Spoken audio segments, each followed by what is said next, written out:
Então, pessoal, além das minhas aulas, nós teremos também a aula do Guilherme Torres, que é delegado de polícia aqui no Amazonas e que tem uma vasta experiência na polícia. Já passou por várias delegacias especializadas, passou por delegacias no interior e aqui na capital também, por exemplo, da RCO, a Delegacia de Roubos e Furtos, passou pela CEAOP, que é a Secretaria de Operações, Delegacia de Combate à Corrupção, enfim, ele já tem uma vasta experiência nessa questão policial, na fase policial, e ele vai também te ensinar como é que o advogado deve se portar na fase policial.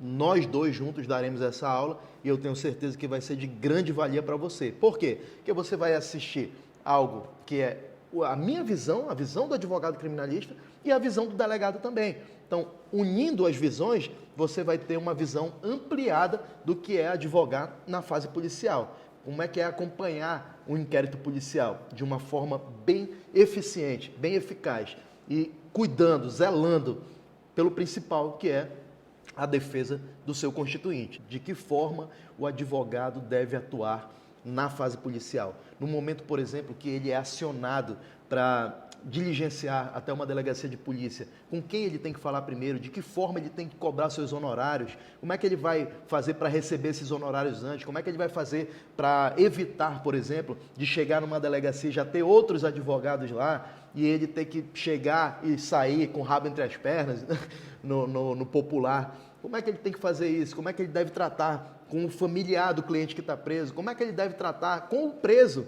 né, especificamente? Como é que ele deve tratar com o delegado ou com um agente público, né, um investigador de polícia, um escrivão, ou quem tiver ali na permanência, até mesmo um estagiário na delegacia, que às vezes a gente chega e encontra um estagiário lá atendendo na permanência, por exemplo. Então, todas essas questões eu vou tratar no meu curso, tá? Eu vou te ensinar a fazer de uma forma mais assertiva esse primeiro atendimento numa delegacia de polícia, por exemplo. Isso é importante na área criminal. É importante que você saiba iniciar bem um trabalho. Para quê? Para que você possa dar continuidade a esse trabalho de uma forma mais correta, digamos assim. Então, ninguém me ensinou isso, eu aprendi na prática e é isso que eu quero te passar. É isso que eu vou te ensinar para que você não passe, não cometa os mesmos erros que eu cometi ao longo aí de 10 ou 15 anos de advocacia. Até aprender, eu cometi alguns erros. E é isso que eu quero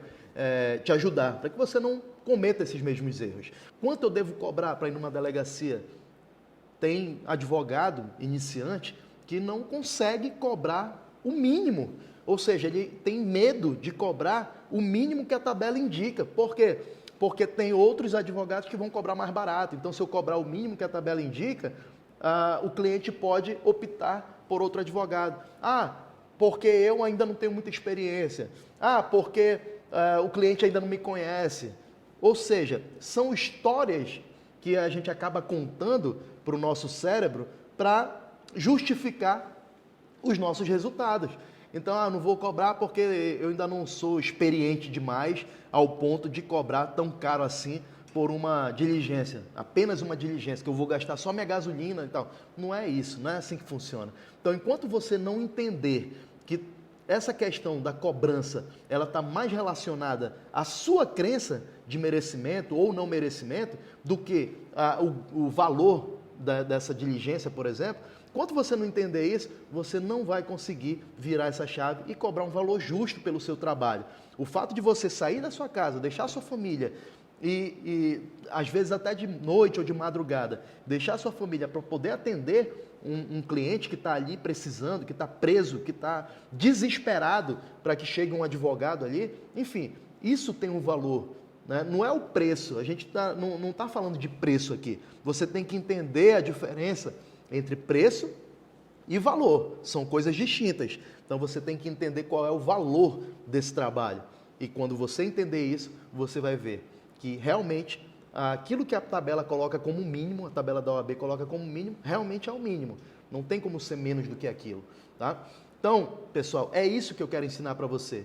Como precificar o seu trabalho, como atender o cliente de uma forma correta, né, mais assertiva, valorizando realmente a sua profissão, valorizando a advocacia.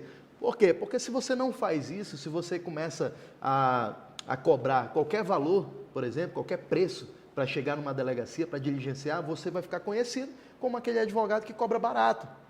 Né? E não é assim que você tem que ficar conhecido. Você precisa valorizar a sua profissão, a sua advocacia. Não é que eu vou chegar com alguém que está preso e prometer, por exemplo, também, algo que eu não posso cumprir. Tá? Então, tudo isso você tem que entender, você tem que aprender para fazer com que a advocacia seja diferente de muitos aí. Tá? Então, por que eu estou oferecendo esse curso? Qual o motivo? Qual é a grande sacada desse curso? É exatamente encurtar a sua distância. A distância que você tem que percorrer obrigatoriamente para conseguir o sucesso profissional na advocacia. Hoje eu posso dizer, eu tenho sucesso profissional na advocacia criminal e eu conquistei isso ao longo de muito trabalho, às custas, né, de muito suor, de muita determinação, eu consegui conquistar esse objetivo que eu tinha desde criança.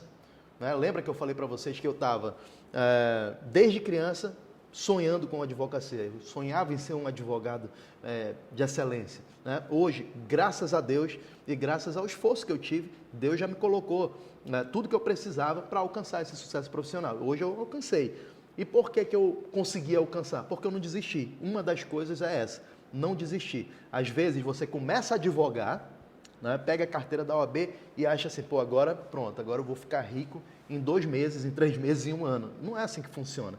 É claro que pode acontecer de você realmente ficar rico em pouco tempo. Em 1 ano, na advocacia, você conseguir ficar rico. Mas, em regra, não é assim que acontece. É tudo uma construção, é um processo. E você tem que estar disposto a passar por esse processo. E quando você compra um curso desse, demonstra que você é ensinável, demonstra que você realmente quer aprender, demonstra que você quer prosperar na advocacia. O que é prosperar? Prosperar é crescer, é diferente de enriquecer, por exemplo. São coisas distintas também que eu vou ensinar ao longo do curso. O que eu vou ensinar? Uma coisa é você ganhar dinheiro, ou fazer dinheiro, como muitos dizem. Outra coisa é você ter dinheiro. Outra coisa é você ser rico e outra coisa é você ser próspero. Tudo isso eu vou ensinar ao longo desse curso também. São coisas diferentes e você deve buscar a prosperidade, que é o crescimento. Qual é a diferença disso? Você vai saber ao longo das aulas aí.